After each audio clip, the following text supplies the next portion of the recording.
Areus of Sparta, king of Italy, stood atop a long ridge, which the people of Arretium called Dracodomians, and witnessed the flight of Euryanax. Some 6,000 half-barbaroi warriors littered the hillside, their overly colourful banners abandoned to the grip of a well-needed mud. There, as the Massalian host scattered, all doubt that Italy should be ruled by a single man was cast away. In Arretium, the people gathered on the rooftops saw Dracodomian's ridge change from a blur of green to red, the blood of the Massalians mixing cordially with the maroon cloaks of the Spartan royal guards. There were those who wished to see a different result, but the spirit of conquest that had swept the other cities of Italy along was now to come to Arretium. Indeed, when Areus returned to his camp, it was no army of Spartans that cheered his name, nor even of Greeks. It was the finest men of all the polis of Italy, some still wearing the armour they had donned when the Roman Republic called upon them to repel a band of upstart Laconians appearing from the sea. Swordsmen from the orchards of Apulia, spearmen from the fields of Campania, horsemen from the villas of Rome, javelin throwers from the mountains of Samnium. Truly the king of Italy had bewitched the whole peninsula with his skill at arms. Or, more precisely, with the speed at which his keen Spartan marshalling felled rich and grand opponents like the Massalian expedition. From Arretium, Areus took his growing army along the coast and beyond the old limits of the Roman Republic he had consumed.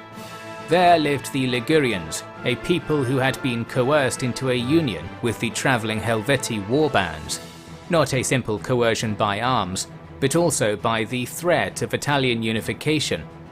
When word arrived that Areus was stamping up the old road to Genua, riders and trained birds crisscrossed the free realms of Cisalpina, summoning at once the warriors of every tribe to stand against the Spartan warlord and his army of 8 cities.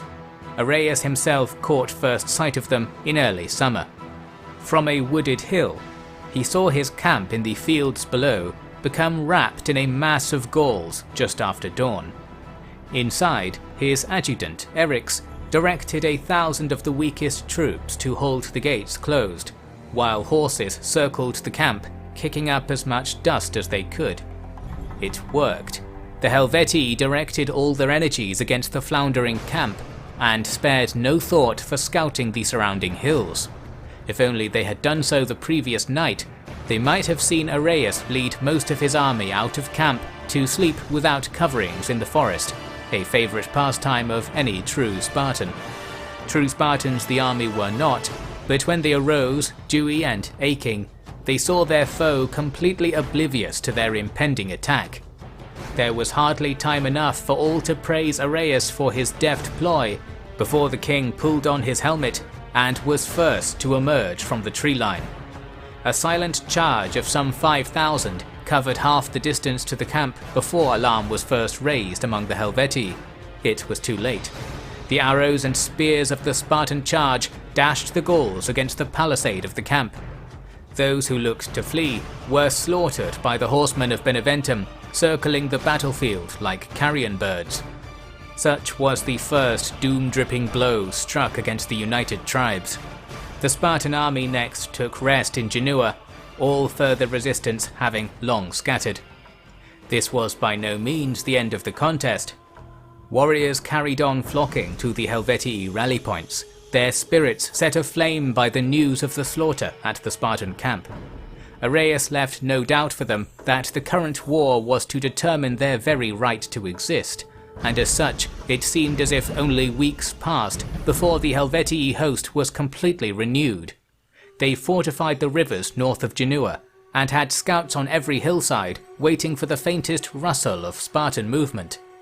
But it was no Spartan who appeared before them, but a man in chainmail, a cold armour from the western plains, with a clean-shaven face and close-cut hair, the unmanly fashion of the seafaring Hellenes.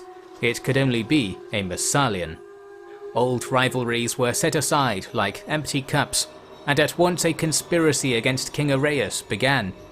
Areus was appraised of riders racing west in the night, to the Massalian pass and the city beyond, but if he suspected anything was afoot, he did not act. Genua remained bereft of walls, ditches, or even a pool of supplies. These things were not the Spartan fashion, and the blood spilled when the desperate Italians had flattened the walls of Rome did not appear to have changed this ancient dogma. So either blissfully ignorant or confident, Areus rested his army for 3 days more. Then canvas appeared to the southwest, bobbling up from the seas across the horizon. A dozen two-decked craft approached, the thin blue streak of their Massalian naval signifiers pointing north with the wind atop the masts. Seeing this also from the nearby hills, riders raced to the Helvetii camps. The ships lay at anchor for most of the day, with the largest vessel streaming black smoke from a brazier on a raised platform. The people of Genua panicked, sensing battle and knowing not if any of the armies swirling around them were on their side. Areus did nothing to stop those who fled or barricaded their estates. He simply strolled with his retinue to the town square. There an array of water jugs was collected, along with straw mats and piles of linen wraps, everything the Spartans needed for battle. At the outskirts of the town, Chief Cottilos of the Helvetii directed his foremost troops to enter the empty streets. He was savvy enough to fear an ambush, but not enough to know that Areus was of a more straightforward mind. Still, he was buoyed by the trail of black smoke, turning white for a time, then cutting out. The battle to destroy Areus and his united Italy began. The Massalian force landed southwest of the town, where a muddy, narrow cattle track leading right into the town's market square flanked the beach. Strategoi Eurythymius bid the ships be left unguarded and quickly set off down the track to occupy the seaward side of the town. Behind him, Spartan horsemen came off the grazing lands along the coast and slaughtered the slaves and ship hands still unloading baggage on the beaches. At this, Eurythymius doubled his pace, not looking back. To the front, he soon came across some meagre resistance. The main thoroughfare linking the seaside jetties and the market was blocked by a line of hoplite spearmen, perhaps only 3 or 4 ranks deep, far less than expected. "Those mountain brutes have got them in a bind. Now it shall be we who slit their throats," Eurythymius declared. At this his troops surged and smashed their way through the paltry shield wall by force of numbers and heavy armour. They were in such a rush that they inspected not the opponents they felled. Thus they did not see how they appeared very un-Italian in their bearing, and certainly un-Greek. They were in fact a mere facet of Areus' strategy. They were a collection of indentured peasants from the local realm, dressed in the attire of Areus' fallen warriors. They then bore a passing resemblance to the feared troops of Sparta, and so in falling, transmitted great confidence to the Massalians, drawing them deep into the town. Once all of the Massalian force was inside, the horsemen came up from the ships and quietly blocked any avenue of escape. Then at the mouth of the market square, 6 ranks of tightly packed Greeks closed off the route forwards, their spears bristling from a clean wall of hoplon shields. Eurythymius ordered caution, and quickly lost his nerve when he saw that his way back was being fortified with pieces of his looted navy. While unsure, he was happy to hear the din of battle echoing around the market beyond those Greeks. The Helvetii were upon Areus, and perhaps they would provide the Massalians with an opening. Cottilos was busy making an opening for himself. His army had overrun the quiet town, but was now stuck at 2 points of entry to the market square, taunted not only by Spartan banners, but by the baggage train, piled high with the loot of their northward march, poking up from behind the Spartan lines for all to see. In the north, Cottilos' light warriors tried in vain to push through a long line of Campanian hoplites, spurred on by the gold glinting just beyond their foes, but ever pushed back or skewered on spears. At the wider eastern approach, the Helvetii had better luck. There, Cottilos concentrated his best warriors to face the Apulians on the edge of the market. The Apulians fought with sword and shield in loose order, a style more honourable to the Gauls and more vulnerable. Young men climbed up on top of nearby roofs and threw short spears down on the armoured Apulians, inflicting hundreds of mortal wounds over the course of an hour's battle. The pressure might have been too much had Areus not been a man with the Spartans' taste for strategy. He was repeating the maneuver from the previous victory over the Helvetii, only with the roles reversed between himself and Eryx. Thus, as the Apulians were faltering, Eryx appeared from the east with neat blocks of Italian noble horsemen and a mix of Spartan royal hoplites and Roman militia. They were ready to descend on the rear of the Helvetii and crush them, but Cottilos was not so distracted by the promise of victory and gold as his men.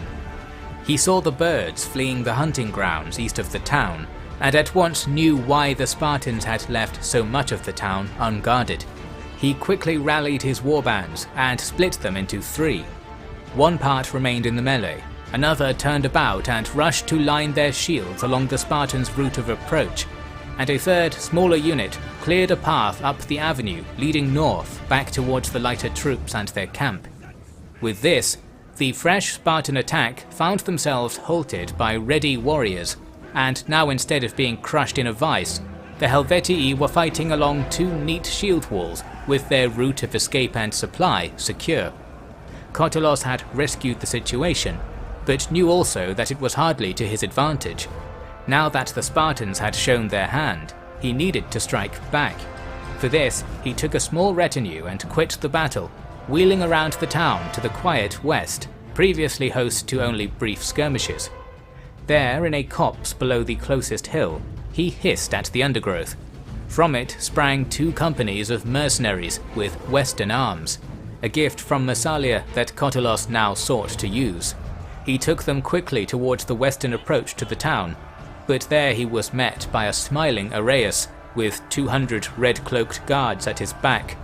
Cottilos halted, which served as the signal for the Spartan horsemen over at the beached ships to set the fleet ablaze.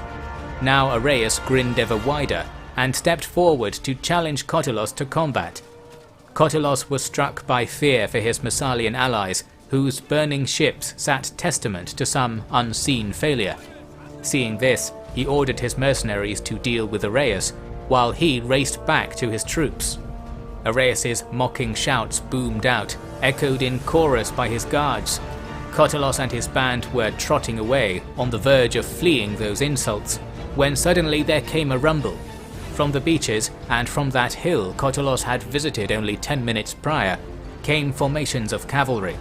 Cottilos was surrounded immediately. "Fine, then. You have all given yourselves to the mad Greek. Who will come and see if my blade is more convincing than his?" he offered. Someone shouted something in Latin, and then Cottilos and company were pierced by hundreds of soaring javelins, thrown in unison, one volley after another. Cottilos was killed, and his head was then delivered through the Massalian mercenaries by a charge of horses. Areus kissed Cottilos's forehead, and then sent the head to adorn the displays where the fighting was thickest. The mercenaries petitioned to be let go, given their employer's demise. Areus asked them where they wished to depart to, and when one said Massalia, the Spartans at once roared and drove their blades forwards into the stumbling mass of Massalians. Such was the punishment for presuming justice would not be done amid a day of pitched battle. Areus dispatched the horsemen to see to the conclusion of the Gaulish horde, while he took his royal guards for a walk down to the muddy cattle trail. The Helvetii were at first unconvinced of the head paraded before them, but as time passed and no sign of Cottilos was found, the mood began to turn. Discipline began to fade, and as soon as the chance presented itself, the Spartan cavalry raced down that avenue of escape previously held open. With this, the two groups of Gallic warriors were separated, each becoming surrounded. The lighter warriors facing the Campanians nearby had already made their escape, and so now the Spartans had enough troops to block all exits for those veterans and nobles who remained. Perhaps 1 in 10 got out of the town with their lives, but even fewer still eluded the riders in pursuit. All parts of the Helvetii Union were shattered on the battlefield, suddenly punctuating the old order of Cisalpine Gaul. and the day was still not done. As the sun skimmed the western hills, the entire Spartan army could now turn to face the Massalian force camped out on the back road to the market. This road was treacherous, being flanked on one side by high rocks and on the other by the stone walls of a merchant estate.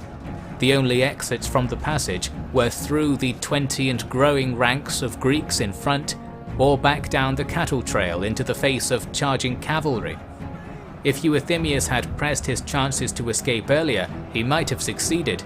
The rocks at his side were not beyond climbing, should armour and weapons be left behind, but those rocks were now topped with jeering youths showing off the gear they had collected from the battlefield. The hoplites blocking their path shuffled backwards. Eurythymius feared moving forwards, and so the two sides ended up a few spear lengths apart. More and more men appeared atop the rocks and wall to their sides. They were covered in the gore of their massacre, and after a long battle, their cawing voices were hoarse and deep. Their silhouettes in the twilight truly appeared as monsters of the underworld, heralding what the Massalians had most feared. An effort was made to finally break out to their rear and return to the beach, but up the cattle trail came Areus and his guards. Seeing them, the Massalians backed away and allowed themselves to be entirely sealed into that single street, with 1,000 armed warriors crammed between death and demons. Eurythymius pushed to the back and knelt on the ground before Areus. "I see it plain, O king. We are at your wise mercy," Eurythymius said.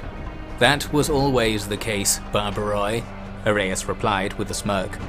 "Be that as it may, we had sought honourable death in battle all the same. Yet at the close of this day we are poorly served, and now seek reprieve from a cause we would have no further part in. You will surrender your city to me?" I speak not for the city.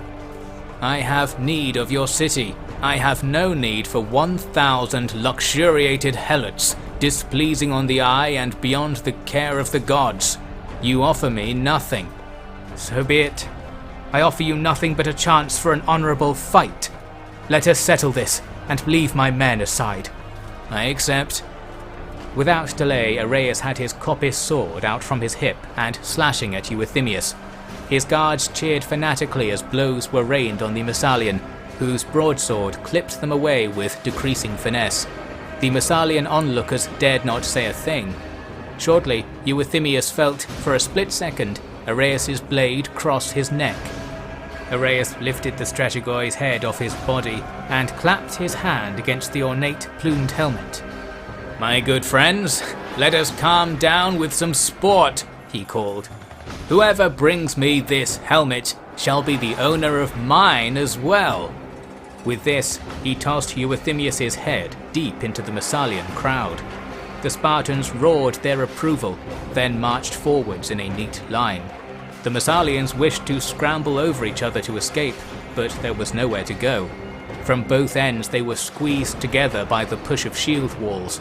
When blades shot out through the gaps to pierce them, there was no room to fall, and so the Spartans began grabbing the bodies of the deceased and passing them overhead to the rear, so that the spear line could make contact again with the living. In this way, the Massalians were killed without exception, and one Titus of Taurus came to wear King Areus' helmet. Such was the nature of the Battle of Genua, and such was the way in which Areus threw his cloak over the north. His victory at Arretium in the spring had proven Areus to be the reigning king of Italy. His victory at Genua in the summer opened the question of just what else he could be king of should he wish it. After only one more night in the town, his army set off to answer that question.